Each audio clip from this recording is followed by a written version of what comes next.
പ്രാർത്ഥിക്കാൻ പറ്റുന്നില്ല. ഒത്തിരി പേരുടെ സങ്കടവും ആവലാതിയുമാണ്. പ്രാർത്ഥിക്കണമെന്ന് ആഗ്രഹമുണ്ട്, പക്ഷെ പ്രാർത്ഥിക്കേണ്ടത് എങ്ങനെയെന്ന് അറിയത്തില്ല. പ്രാർത്ഥനയ്ക്ക് ഇരുന്നാൽ തന്നെ ഡിസ്ട്രാക്റ്റഡ് ആയിട്ട് പോകും. പ്രാർത്ഥനയിൽ തന്നെ വിശ്വാസം നഷ്ടപ്പെട്ടു പോകും.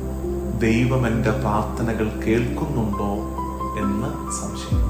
കാണാപ്പാഠം പഠിച്ച പ്രാർത്ഥനകൾ ചൊല്ലിക്കൂട്ടുമ്പോൾ അതിൽ ഹൃദയമില്ലാതായി പോകുന്ന അപകടം സംഭവിക്കുന്നു.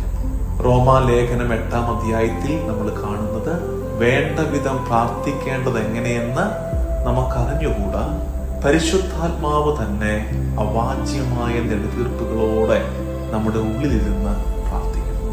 അത്തരം പ്രാർത്ഥനകൾ ചിലപ്പോൾ കണ്ണീരായിരിക്കും. ചിലപ്പോൾ അനുഭവിച്ചിട്ടുണ്ടോ അത്തരം ഒരു കാര്യം? അതായത് പ്രാർത്ഥിക്കാൻ വേണ്ടി പോയിരിക്കുന്നു, ഒരു വാക്കുരിയാടാൻ പറ്റുന്നില്ല, കണ്ണീര് ഒഴുകുന്നു. അവിടെ കണ്ണീര് പ്രാർത്ഥനയാവുകയാണ്. വെറുതെ അങ്ങിരുന്ന് കൊടുക്കുകയാണ്. നിശബ്ദത പ്രാർത്ഥനയാണ്. പ്രാർത്ഥിക്കാൻ ആഗ്രഹിക്കുന്നു, പക്ഷെ പറ്റുന്നില്ല. ആഗ്രഹം തന്നെ പ്രാർത്ഥനയാണെന്ന് തിരിച്ചറിയാം. പരിശുദ്ധാത്മാവ് ഉള്ളിലിരുന്ന് നമുക്കായി പ്രാർത്ഥന ഉയർത്തിക്കൊണ്ടിരിക്കും. പക്ഷെ ചിലപ്പോൾ നമ്മുടെ മടുപ്പ്, നമ്മുടെ ഭയം, നിരാശ, വ്യക്തത കുറവ്, സന്തോഷക്കുറവ്, ഇതൊക്കെ പ്രാർത്ഥനയിൽ നിന്ന് നമ്മെ തടയും. അത്തരം അനുഭവങ്ങളില്ലേ? പ്രാർത്ഥിക്കാൻ ഒരു മോട്ടിവേഷൻ കിട്ടണ്ടേ?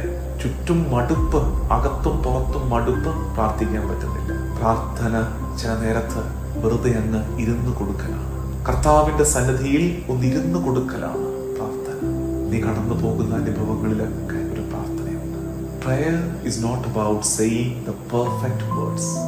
Prayer is all about loving faithfully. കർത്താവിനെ സ്നേഹിക്കുന്നതാണ് പ്രാർത്ഥന. ഏറ്റവും മികച്ച വാക്കുകൾ ഉരിയാടുന്നതാണ് പ്രാർത്ഥന എന്ന് വിചാരിക്കരുത്.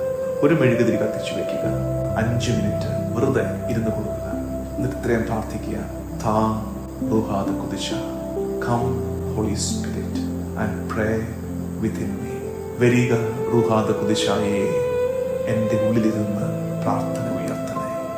അങ്ങനെ ഒരു 5 മിനിറ്റ് പ്രാർത്ഥിക്കാനിരിക്കുമ്പോൾ പല ആവർത്തി ഡിസ്ട്രാക്ഷൻസ് വരും. സാരമില്ല, കുഴപ്പമില്ല. വീണ്ടും തിരിച്ചു വരിക, പ്രാർത്ഥിക്കുക. നിങ്ങളുടെ ഒരു പ്രാർത്ഥനാ നിയോഗം കമന്റ് സെക്ഷനിൽ ഇടാം. ഡീറ്റെയിൽസ് നൽകിയില്ലെങ്കിലും പ്രാർത്ഥന ആവശ്യമുള്ള ഒരു മേഖല പറയുക. കമന്റ്സ് നോക്കണം. മറ്റുള്ളവരുടെ പ്രാർത്ഥനയുടെ ഇടങ്ങൾ, ആവശ്യങ്ങൾ നമ്മൾ കാണും. അപ്പൊ എന്ത് പ്രാർത്ഥിക്കണം? വരിക പരിശുദ്ധാത്മാവേ, അവരുടെ പ്രാർത്ഥനാ നിയോഗങ്ങളിലേക്ക് നീ എത്തുക. പ്രാർത്ഥന ഉയരുന്നിടത്ത് പരിശുദ്ധാത്മാവ് വന്നു നിൽക്കും.